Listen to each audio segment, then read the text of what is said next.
It's a Friday crossover here on the Locked On Podcast Network. I'm JJ Jackson with Locked On Blue Devils, and my very good pal, Carter Byrd, the host of the Locked On Northwestern podcast, is here with us. Duke and Northwestern. Tomorrow, the game is being played at Northwestern, and we've got it all to break down here on today's episode of Locked On Blue Devils and Locked On Northwestern. Carter, how are you, man? Doing all right, man. I mean, it feels like it's been forever since I've gotten to actually watch a Northwestern game because they played in week 0. So I am pumped for this one. I'm excited to see the Wildcats get back out there against your Blue Devils. No kidding. We've got a rematch of last year's game that was played in Durham, and now we're going to get to see it play out this year. And when we look at today's show, I'll start to ask you a little bit about Northwestern. Later in the program, we'll reverse roles. You'll get your listeners prepared for what to expect from the Duke side of things, and then we'll have some major storylines at the very end of it. Still really early in the college football season.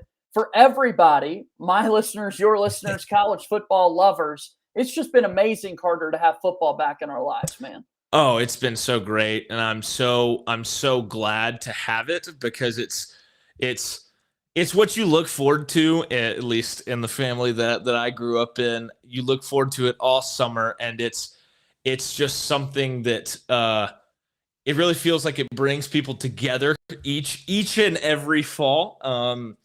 Sometimes in bad ways, you know, when you get some hostile rivalries, which I know that you and I have both experienced with you with Duke, and then both of our times in college. But I mean, college football is just so much fun. I can't get enough of it. It's what I love, just to sit there and watch every Saturday, and I can't wait to feel like I'm fully in the swing of each and every Saturday, just sitting there taking in as many games as I can. And I mean, I'm ready to have it be a weekly occurrence and not just a one outlier in Dublin in week 0. That was so strange for everybody involved. Northwestern plays Nebraska in week 0 in Ireland, of all places. Yeah. That's where the game was played, and Northwestern walks away with a victory. If people didn't watch this game, assuming Duke fans were not able to watch that game, how would you quickly summarize how it played out? Well, I mean, Nebraska, the year before, Nebraska won by 40 plus, going away, wasn't close. They had like 650 yards of offense and ran for like 400 yards. But so a lot of people were expecting a repeat of that. A lot of people dismissed Northwestern going into it because I mean, the radio station up in Birmingham, I heard them talking about, how much better could Northwestern be? Like, what did they really add? Well, it started off the exact same way. Nebraska's first drive, pick Northwestern apart through the air, go down the field, and you're kind of sitting there thinking, oh boy, this could turn south again quickly. But something you've heard Fitz talk about with this team is that this team's gotten its edge back, and they showed it. They got down early. They climbed their way back into it. Up front, the offensive line pretty handily dominated a really, really big, physical, supposed to be very, very good Nebraska defensive line, and gave Ryan Helinski a name that some SEC fans, some fans in the Carolinas as well may have in their mind. Ryan Helinski looked as good as he's looked in his college career, had all day to throw, looked comfortable, very calm, looked good, and started throwing around the yard, and they started loosening up and running the football, and Northwestern crawled back into it and won 38-28 in week 0 in Dublin. And somewhere in the process, there was a glitch in the concession stands in Dublin, and everybody was getting free beers, so there's free Guinness for everybody, and it was just a great time, especially if you're a Northwestern fan. That's right, a victory for Northwestern to open up the year all the way in Ireland, like we're saying. Ryan Helinski, the quarterback for your squad for Northwestern, started his career at South Carolina. That's the Carolinas plug that you're alluding to, and now he's the quarterback for the Wildcats. Looking at last year's matchup between these two teams, between Duke and Northwestern, the game that was played at Wallace Wade, I mean, it was a game where Duke is winning 21-0 at the end of the first quarter. Duke has the large lead, and then all of a sudden, Northwestern in the second half comes back. Duke is scoreless the entire second half, but finds a way to win 30-23. Northwestern and Duke go on to have pretty lousy seasons. Both teams finish with just 3 wins on the year. What are the expectations for this Northwestern squad this season? Well, the expectations nationally were very, very low. I mean, the over-under for Northwestern in terms of win total was about 3.5. So people weren't expecting a lot of improvement. But then the more you heard around the program, I think that they expected a lot more, and they showed it week 0. Something that I thought that everybody just kind of skipped over that turned out to be key was over the pandemic, Northwestern couldn't get in their football building to work out for 2 years. And then finally this offseason, they had a normal offseason. Everybody's in the weight room, everybody's in the meeting room together. And it physically, they just look different from who they were a year ago. And it showed against Nebraska when you go up against, I mean, Nebraska has what feels like an endless supply of these like 6'5", 350-pound offensive linemen and defensive linemen. And Northwestern won the trenches, and it was totally, it's a different feel. And I think that now that they've seen that in action, it's a tough schedule. I have no issues in my mind saying Northwestern can absolutely get to a bowl game. I think a bowl game would be an excellent bounce back from 3-9. I haven't been overly impressed by some of the other teams in the Big Ten West, so maybe they can climb back in there because it is an even year, and the previous 2 even years, Northwestern has won the Big Ten West and represented the West in Indianapolis in the Big Ten Championship. I think both times they've run into a pretty stout Ohio State team. But Ohio State, I mean, they always win that side, it feels like. But I think the expectation should absolutely for Northwestern be to get back to a bowl game. And anything beyond that is gravy. I think this team has aspirations to do more, and I think they have the ability, but I think the Big Ten West is just, it's kind of out. It's going to be a pretty much, you can make an argument that just about anybody can compete at the top of the Big Ten West. I mean, Wisconsin will be there because they always are, but who knows? What about what about Duke? Yeah, no, expectations are definitely a little different for Duke this year than they have been in years past, with Mike Elko now being the head coach year 1, coming from Texas A&M as the defensive coordinator. 14 years that David Cutcliffe was the head football coach at Duke, a really long time to hold that job at a school like Duke, and did great things, but it ran its course. Coach Cutcliffe was getting older in age, and it was just time to kind of switch things up a little bit. And so really excited to see kind of what this season looks like. This team should be much better than they were a year ago. It's a little bit unrealistic to say that they're going to automatically contend for a division title in the ACC, but there's coastal chaos every year. That coastal division feels like every other year someone else is winning it. So, well, there was that legitimate stretch in time where a different team won for 7 straight years. Each team won at one time, and there were no repeats. Right, I mean, that was crazy. And I remember when that happened while I was in college, and I was like, this is nuts that this is taking place every year. And much like Northwestern, where it feels like you're going to a conference championship game to ultimately lose to Ohio State, it was kind of that way for the Coastal Division. We're going to go to the championship game. Clemson's going to be there waiting, and Clemson's probably going to end up winning that title. Hey, let me ask you this, and then we'll get to our first break on the program. From the Duke perspective, if Duke fans are watching this football game on Saturday, Carter, what should concern them most about Northwestern? Definitely Northwestern's offensive line. I mean, at left tackle, you have Peter Skoronski, who's going to be a top 15 pick in the NFL draft this year, guy who has 20-plus starts in his career already. On the other side, you have Wiedeker starting at right tackle. He has, I think, week 0 was his 26th consecutive start at right tackle. So you have experience up and down the offensive line, and that group looks like it's playing together, and it's much improved. They pretty thoroughly handled a very big Nebraska front, and Northwestern does have a couple really, really strong running backs. They have Evan Hull, who last year ran for 1,000 yards, was the first Northwestern 1,000-yard rusher since Justin Jackson, I believe in 2017.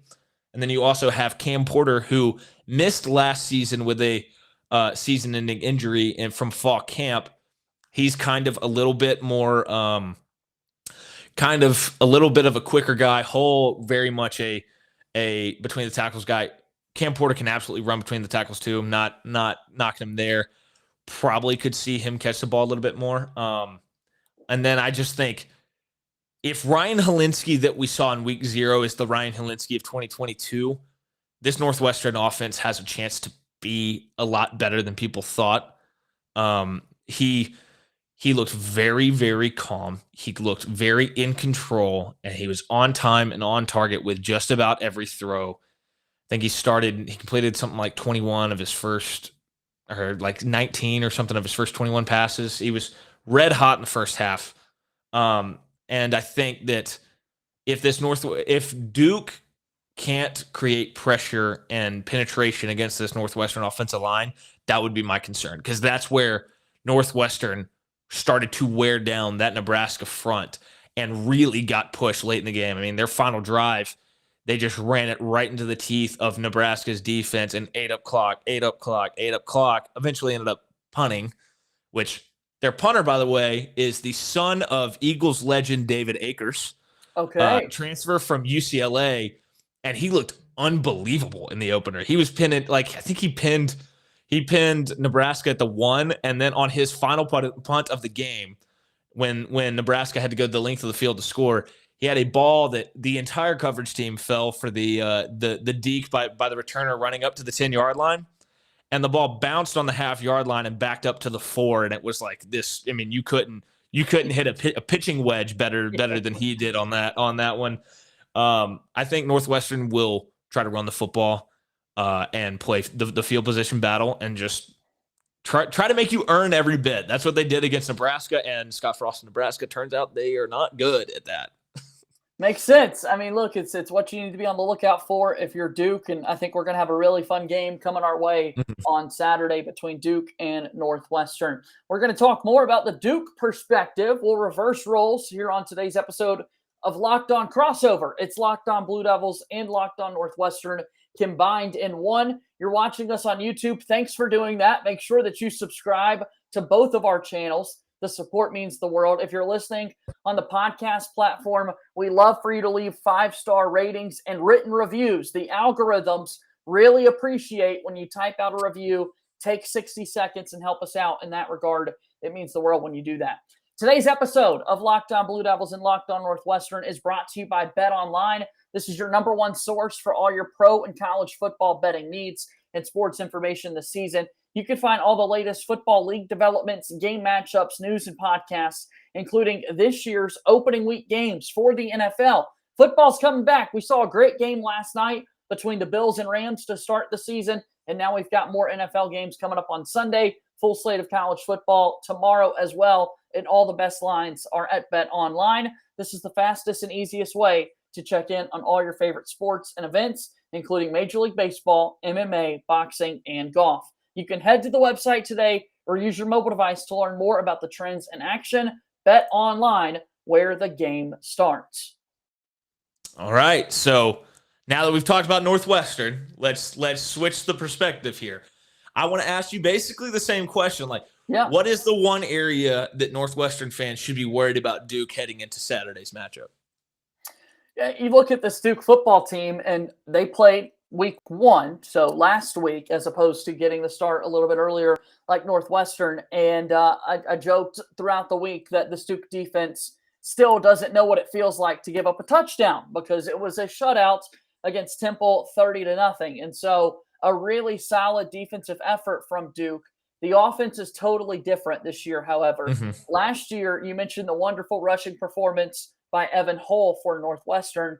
Duke was in the same boat, and the Wildcats saw it. They just handed the football off to number 21, and Mateo Durant did the rest of the work. He had the single most rushing yards in the history of Duke football. No other player had more rushing yards than Mateo Durant did, over 1,300 yards on the ground. Outstanding year for him. rushing the football. This year, though, it's a sophomore quarterback in Riley Leonard out of Fairhope, Alabama, who's stepping in, taking over the reins. And it was incredible to watch him play against Temple. Started the game 15 for 15, really was sharing the ball to all of the different playmakers on the field. And the most interesting part of this, Carter, that I can't we just never see anything like this, where going into fall camp, there was a big question for year one of Mike Elko: who's going to be your quarterback? Is it going to be Riley Leonard or is it going to be Jordan Moore? Both guys spent time at the quarterback spot last year. It got to the point where Jordan Moore moved over to wide receiver, and now he starts at wide receiver. When does that ever happen, that you're in a quarterback battle and the guy that loses the job still gets to be the beneficiary of getting playing time, and he moves over? And then, funny enough, Riley Leonard's first touchdown pass of the season went to Jordan Moore this past weekend. Yeah, I mean, it definitely seemed that Duke definitely exceeded my expectations in week one. Riley Leonard, I don't think I had him pegged for 320 yards and 2 touchdowns, no picks in the opener. I mean, that was impressive. But I want to talk about that Duke defense that gave up 179 yards, because last year statistically, and it was not a good year on defense. I think if you look at yards per game, I think Duke allowed the most yards in college football by about 12.8 yards per game. Yeah. But I see that they only allowed 179 in this game. So how much really improved is this Duke defense? Was there noticeable improvement? Was Temple's offense that bad? Was it a combination of the two? Like, what should Northwestern fans expect out of this Duke defense going into this game?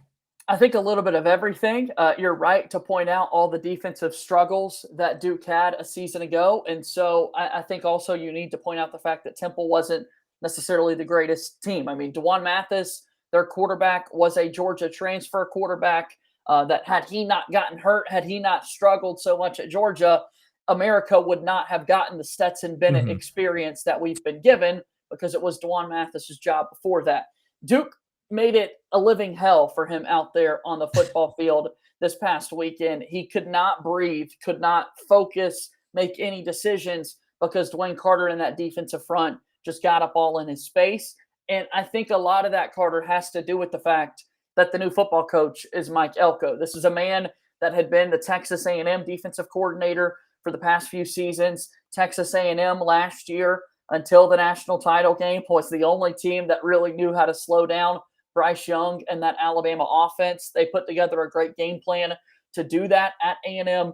A few years before, he had been at Wake Forest as Dave Clawson started to build that program that the Diva Dinkins have turned into. So I do think this Duke defense is way better than they were a year ago. However, I am aware of the fact that Temple's just not a very good football team either. And so I can't jump the gun too much, but they are way better. Isn't it interesting how that Temple program has fallen from, like, they had really good coach after really good coach and were really good. I mean, they beat Penn State one time, I think. Right. But hey, you're shortchanging a school that both of us also have degrees from, as far as slowing down Bryce Young. That's right. That Iron Bowl, man. The Iron Bowl slipped my memory, and yeah, my listeners know it very well. Yours do, that we both hold degrees from Auburn University, and for whatever reason, a overtime football game between those two, or really it wasn't until a touchdown was scored in the last minute. Yeah, that defense did a pretty good job against Alabama's offense for sure. My apologies there. Forgot about that one. I couldn't let that one slip by, knowing you and I together on this crossover episode. But yeah, no, I think it'll be interesting to see whose improvement is for real in this game on Saturday. But we just want to thank you for making Locked On Blue Devils and Locked On Northwestern your first listen for anything Duke and Northwestern. Make sure you make Locked On ACC your second listen with host Candace Cooper and the local experts of Locked On as they take you across the ACC in 30 minutes. And then also, you need to know what your team is up against across the Big Ten with Locked On Big Ten. Every day, host Nate Dickinson and the local experts of the Locked On Podcast Network take you across the Big Ten in 30 minutes. Make both of those your second listen if you're a Duke fan or a Northwestern fan. I mean, I think that's that's a great way to keep up with what's happening in both of our teams' conferences as the season progresses, because both of us are going to start seeing teams in these conferences on a weekly basis here pretty soon. And then other sports will start to pick up and more. I mean, basketball season is right around the corner, which Duke certainly has an affinity for. Chris Collins leading the Northwestern program, the former Duke guy. Ryan Young transfers from Northwestern. He's going to be a member of the Duke men's basketball team in the front court this upcoming season. So got a lot of connections here on the Locked On Crossover. So tomorrow. Hey, y'all, there's actually Jeremiah Lewis, a cornerback on Duke's team last year, has now transferred to Northwestern. It's kind of playing a fifth or sixth DB role for Northwestern. And in the opener, a couple corners got a little banged up. One of them ended up coming back in, the leader of that secondary for Northwestern, Cam Mitchell. But you saw Jeremiah Lewis out there. He did have one late hit out of bounds penalty, but I think on the whole played a pretty good game. We'll excuse the penalty. The first game of the season, he was in Ireland, discombobulated on what exactly was taking place. All right, so we got this big game tomorrow. We've got Northwestern, we've got Duke, we've got a coach for the Wildcats. Pat Fitzgerald has been there forever. We've got Mike Elko, who's in his first year. I mean, people, when you talk storylines, always want to talk about the coaching matchup here.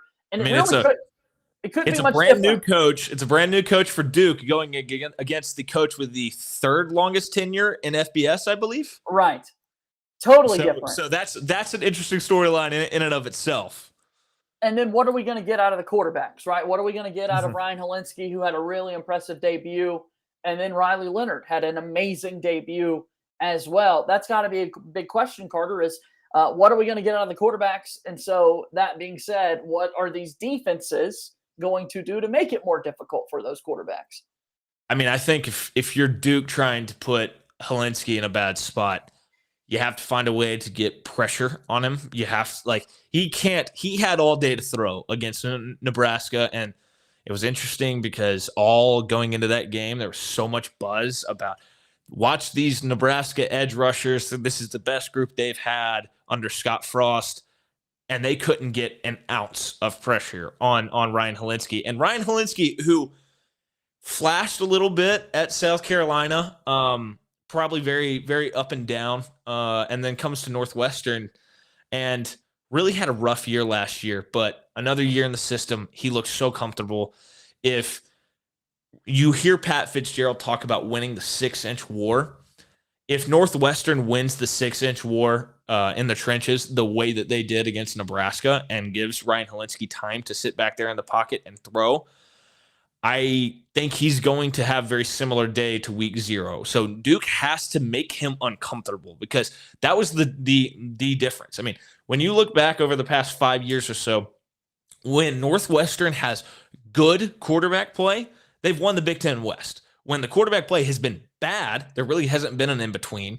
They've been 3-9. So it's either winning, you get the good quarterback play and you're winning the Big Ten West, or you're getting bad quarterback play and you can barely win any football game, no matter who it is. And so if Helinski is as comfortable as he was in week 0, I think that's serious signs for worry for Duke fans.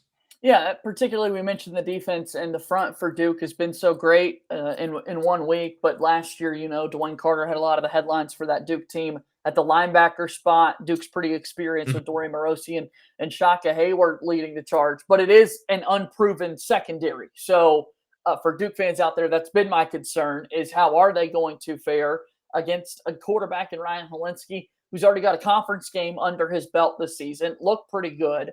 And yeah, we'll see what it kind of looks like. I'm curious if the layover is going to have any. I mean, it's been a little bit since Northwestern has played a game, and I know it's so early in the season, and all of these teams are still trying to knock off rust. But it's just so weird to have that 1 week break all of a sudden for Northwestern. Yeah. I mean, absolutely. I think that's a challenge. But I mean, at the same time, you don't want to be like Nebraska, lose a game like that, come back, and you have to play North Dakota, who's a dangerous FCS team, and you kind of let them hang around. I would definitely prefer the week off. One thing that's worth noting that Fitz talked about this week in his press conference was, I think he said that this is the first time that he and his offensive line coach, since they've been working together, that the offensive line has graded out at 90 or above across the board. And so that is something that I'm going to have keep my eye on. If Northwestern's offensive line does what it did again in week 0, Northwestern's offense should have success because they should be able to run the ball and then give Helinski time. And when given time, he looked like a totally different guy from what we've seen through the first 3 years of his career. But what about Duke? What should we expect from Leonard here in his second start going against a Power 5 team that's probably a little better than Temple? Yeah, no, I think, look, more of the same is what you can hope to expect. He looked so confident and had good throws to open up. I mentioned going 15 for 15, but what's so amazing, he had so many shots down the field. It wasn't just like dink and dunk on the offense that we saw from Gunnar Holmberg and Chase Bryce over the last few years. And now Chase Bryce is doing amazing things at App State, which is tough for Duke fans to watch. But nonetheless, I think that Riley Leonard at that quarterback spot has got to be confident going into this, has got to utilize the playmakers around him. Somebody like Jordan Moore, who's moved over to that wide receiver spot. Jalen Calhoun is a known commodity in the ACC. He's been a great receiver for Duke over the last few years. And it's been a running back by committee approach for Duke. Because Mateo Durant left the program last year, your all-time leading rusher, it's a little hard to replace him right out of the gates. And so will one of those running backs sort of emerge, or will it continue to be a by committee approach? Because I do think if Duke wants to be successful in a game like this on the road, they've got to find a way to run the football. And I don't know how they get that done on Saturday. I don't. Yeah, I think both teams, when you look at what the defense was last year, both teams had, let's just be honest, they had bad defenses that really, really struggled to stop the run. Northwestern looked a lot better in week 0. I believe they only allowed 110 yards on the ground to a Nebraska team that had their running back go for almost 200 yards in their second game. So I mean, it's going to come down to a battle of the trenches, and I think it's what can these defensive fronts show significant improvement from what they were last year, because last year both of them were pretty rough. And I think this game is going to come down to the trenches, and that's why from that aspect I feel really confident about Northwestern's offensive line, because they played so well and already against a Power 5 team that is supposed to have a good front. That gives me confidence going in. And despite not having huge pressure numbers or sack numbers or anything in week 0, Fitz did praise the defensive line. I don't think they dominated that matchup as much as the offense did, as the offensive line, but he did say that his defensive line did win the 6-inch war, which is something he stresses. And he was very complimentary of the two edge rushers, Adetamawa, Adebare, and Sean McLaughlin coming off the edge. And that'll be something to keep an eye on in this one as well from a Northwestern perspective. It's going to be fun. We'll see the game tomorrow. Duke and Northwestern from Evanston. We'll see it at 11 a.m. local time, noon Eastern on FS1 for folks to be able to watch the game. It's been a fun Locked On crossover here with Locked On Blue Devils and Northwestern coming together at one. Carter, if you will, give the social plugs, give a message to Locked On Northwestern how they can support you. You can follow me on Twitter and Instagram at CarterByrd13. If you're looking for the podcast, we're available wherever you listen to podcasts. We're on YouTube. Just search Locked On Northwestern.